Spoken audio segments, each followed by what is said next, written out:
How's it going, everyone? Today I'm going to show you guys how to replace your 2014-2015 diesel Chevy Cruze oil cooler coolant lines. There's two of those. I'll show you those in a second.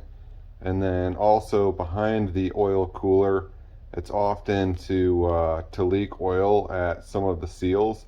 So once I pull that off, I'll show you guys those seals that leak. So this is the driver's side of the car. So I'm going to come below and I'll show you what I'm doing.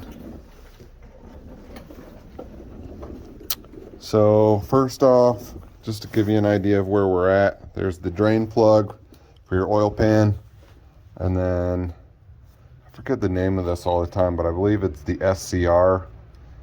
Your dev fluid runs there, runs through there, I believe. So nonetheless, if you're deleted, you don't need it. So those are two, let me see really quick. These are two 13 millimeter nuts that hold that on. So the only reason I'm taking that off is because it's in the way of the oil cooler, which is right there. And then the two lines up top, so there's one right there. And then the other one is right there. So I'll try and get a good picture of that. So again, right there and right there.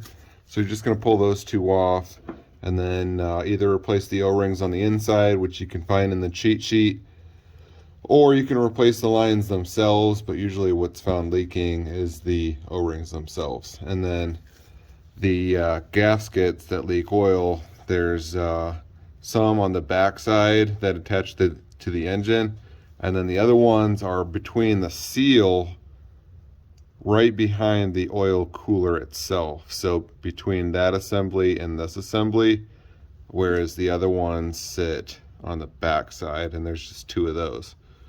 So, and I'm actually, if you're deleted, I can show you really quick.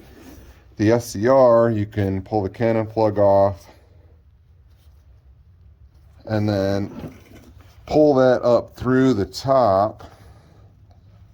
Or I shouldn't say, actually, not the cannon plug, the line assembly itself. So this is the line. It'll droop from behind your steering column, go around the back, and then you'll see right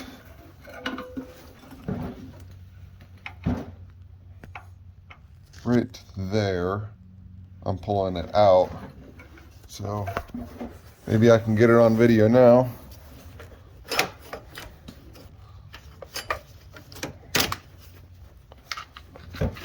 So that is the SCR line, I believe. So I'm just going to pull that off all the way back to the trunk, which is where it comes in and grabs the DEF fluid. And yeah, I guess delete that as well. And then as far as the hole up front, I'm going to make a blanker plate or just put it back on once I'm done with the job. All right, really quick, I'll show you how to pull those clips off the coolant line. So that's with the clip up. You're just going to take a flathead and run it underneath of the backside, and then once you get it underneath, just pop that out. And then there's two hold-on clips, so you're just going to pop those off. There's one there, and then there's another one up top.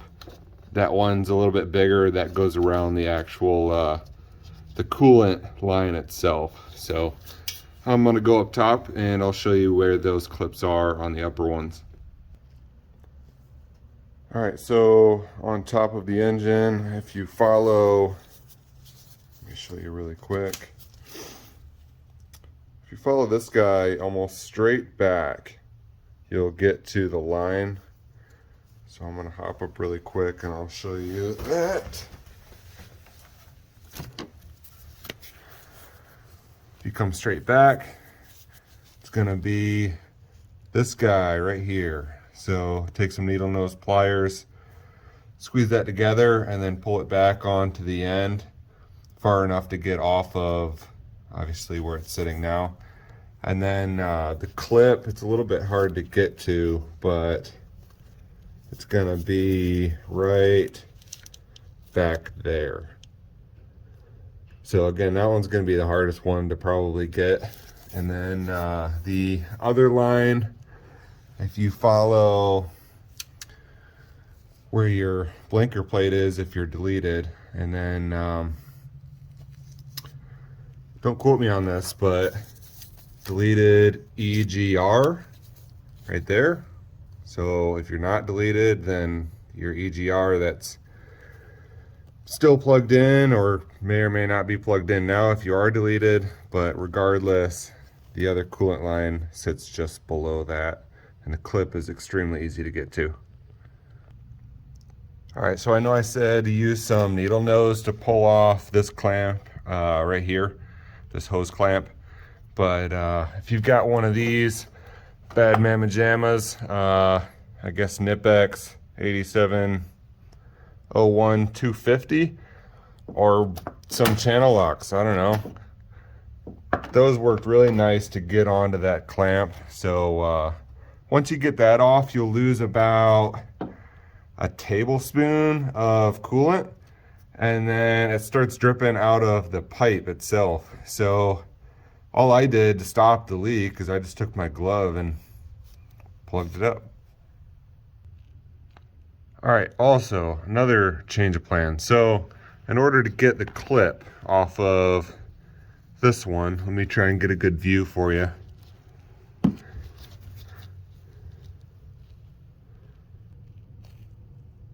All right, so that's the best I could do. I've got a long 90-degree pick. You can see the end of it is under the clip right now. So I'll show you kind of where it sits now. That's the pick. And then here it is. Runs down through, got it under the clip.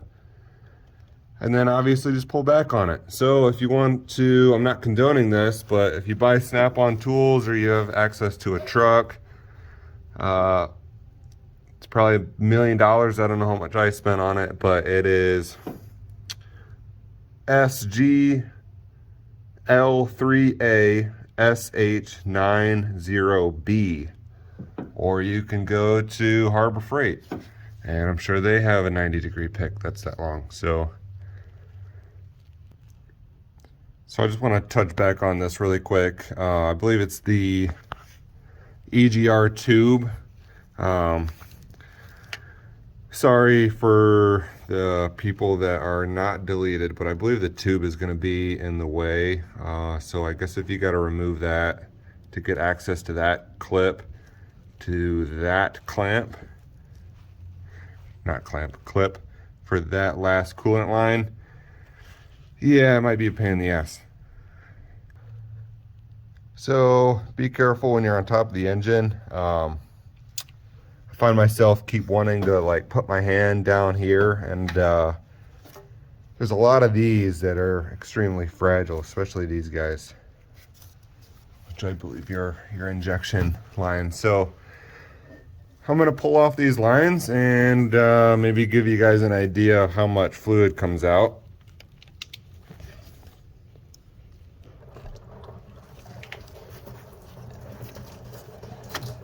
So that one has quite a bit coming out. So have a pan below to catch all of that.